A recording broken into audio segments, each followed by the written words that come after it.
हरे कृष्ण, राधे राधे जी सबको। फागुन मास के कृष्ण पक्ष की एकादशी को विजय एकादशी के नाम से जाना जाता है, जिसकी कथा इस प्रकार है। भगवान श्री राम ने लंका पर चढ़ाई करते समय रावण पर विजय प्राप्त की कामना से इस एकादशी का व्रत किया था। सभी प्रकार के दुख दूर करके सभी कार्यों में विजय और सफलता प्रदायक इस विजय एकादशी को भगवान विष्णु का पूजन किया जाता है। जय एकादशी की कथा सुनने के बाद धर्मराज युधिष्ठिर ने भगवान श्री कृष्ण से प्रार्थना की कि हे वासुदेव, फागुन मास के कृष्ण पक्ष की एकादशी का क्या नाम है, इसका व्रत करने से किन फलों की प्राप्ति होती है तथा इसका विधि विधान क्या है, कृपया मुझे विस्तार पूर्वक बतलाइए।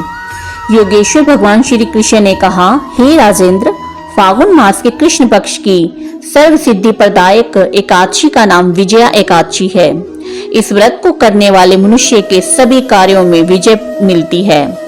इस विजय एकादशी के महात्म्य के सुनने व पढ़ने मात्र से समस्त पाप नष्ट हो जाते हैं। एक प्राचीन कथा सुनाते हुए भगवान श्री कृष्ण ने आगे कहा, एक समय देवर्षि नारद जी से ब्रह्मा जी से यही प्रश्न किया था।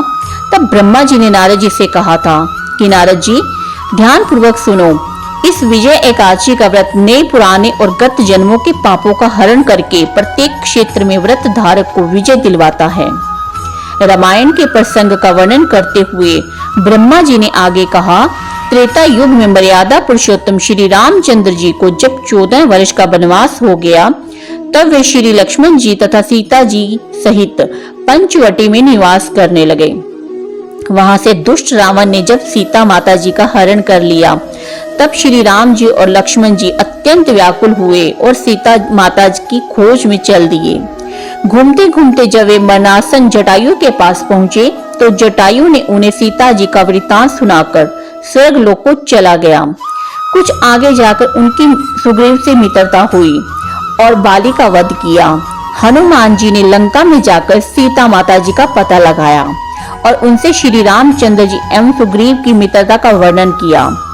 वहां से लौटकर हनुमान जी श्री रामचंद्र जी के पास आए और सब समाचार सुनाया।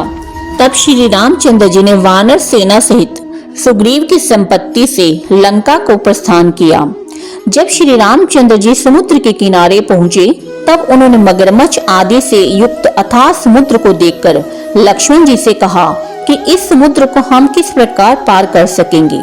श्री लक्ष्मण जी कहने लगे कि आप सब कुछ जानते हैं, यहाँ से आधा योजन दूर कुमारी द्वीप में वक्दालभ्य नाम के मुनि रहते हैं। उन्होंने अनेकों ब्रह्मा देखे हैं। आप उनके पास जाकर इसका उपाय पूछिए। लक्ष्मण जी के इस प्रकार के वचन सुनकर श्री रामचंद्र जी वक्दालभ्य ऋषि के पास गए और उनको प्रणाम करके बैठ गए। मुनि ने उनसे पूछा, हे राम, आपका आना कैसे हुआ? तब श्री रामचंद्र जी कहने लगे कि हे ऋषिवर, मैं अपनी सेना सहित यहाँ आया हूँ और राक्षसों को जीतने के लिए लंका जा रहा हूँ। आप कृपा करके समुद्र पार करने का कोई उपाय बतलाइए। मैं इसी कारण आपके पास आया हूँ। महर्षि वक्दालभ्य बोले, हे दशरथ पुत्र राम, फागुन मास के कृष्ण पक्ष की एकादशी का व्रत करने से निश्चय ही आपकी विजय होगी। साथ ही आप समुद्र भी अवश्य पार कर लेंगे।